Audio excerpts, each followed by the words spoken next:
I'm about to do something illegal because I'm going to expose you things that I've learned after law school that no coaching program, no self-improvement YouTuber could ever teach me. I'm Mehin, and today I'm sharing things that I'm probably not supposed to be sharing. Some of these tips I've got just for observing my professors and other lawyers, and some I've extracted from legislation and from the logic that comes with it. I stopped letting other people frame the story. Law school taught me that whoever frames the story first usually wins. There's always two sides, and each of them tries to defend themselves as much as possible. And if you take only one thing from this video, it has to be this: people lie. Your main goal is to get the most reality that you can from a situation, and suddenly the disaster becomes neutral and the obvious becomes debatable. That doesn't only apply to the external events, but also about my self-perception. For example, if I fail an exam, I can either frame it as I'm not smart enough, or I can frame it as my strategy didn't work and we're going to change it the next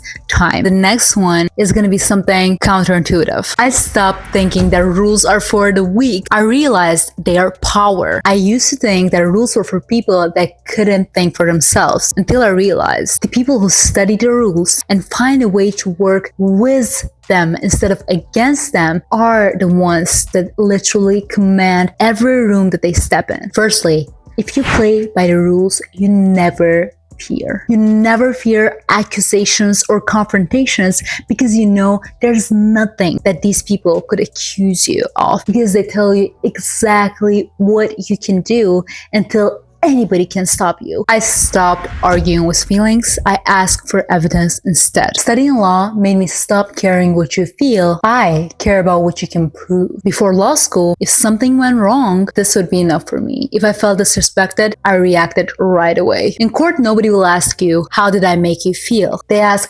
what's the evidence? And once you internalize that, you stop reacting in emotional storms and you start storing data. And you would be shocked if you learned how fast people fall apart when you ask for proof, because most people speak in exaggerations. That alone eliminates so much unnecessary conflict and anxiety. That's when people realize that you're not that easy to emotionally sway. Now here comes the next thing, the first or the second most important thing on the whole list. I stopped oversharing. And I started listening more. But the thing is that you can't take your words back. Every statement is always going to be recorded in the memory of people that you're talking to. You ask questions and you listen. You actually listen. If you understand that you can learn from a person way more than you can learn from any self-help book, you understand how listening is important. Start analyzing the patterns that you see in people, and now you're gonna recognize people better. You're gonna stop oversharing that much, and you're also gonna be more likable. Once I stopped talking so much, I realized something. What we say, our facts, our evidence, our proof, they don't matter as much as the procedure. Nobody cares if you would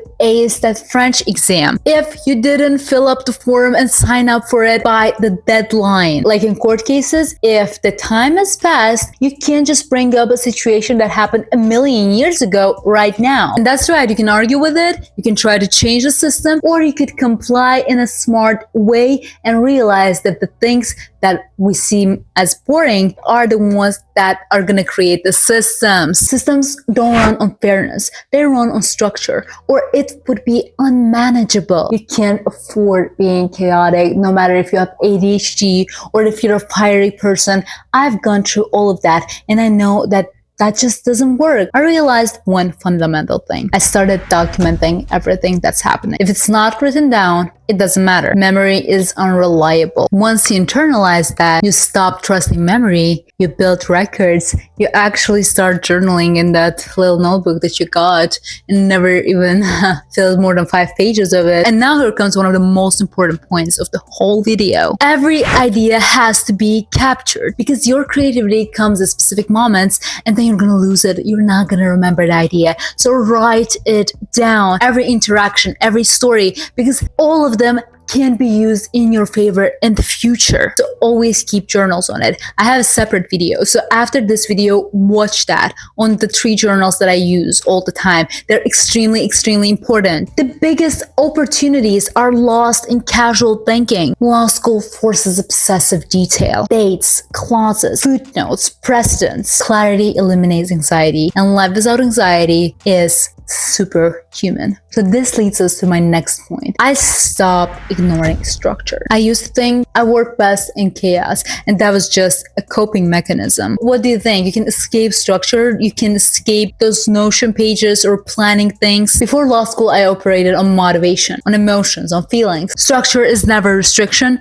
it's medication. So I built time blocks, I built clear deadlines, I built a schedule that I follow even if I don't have school on that day. The next thing is something that is used in relationships. I stopped defending myself ever. If somebody thinks that I'm wrong, they have to prove it. It's called the burden of proof. If somebody accuses you, they have to prove it. If someone says, you're this, you're that, you did that wrong, okay, show me what I did. They have to prove it, and most people can't because they're trying to manipulate, they're trying to exaggerate and show things in a light that's beneficial to them. But if you stop defending yourself and you let them do the work for you, if I didn't do anything wrong, I don't talk about it.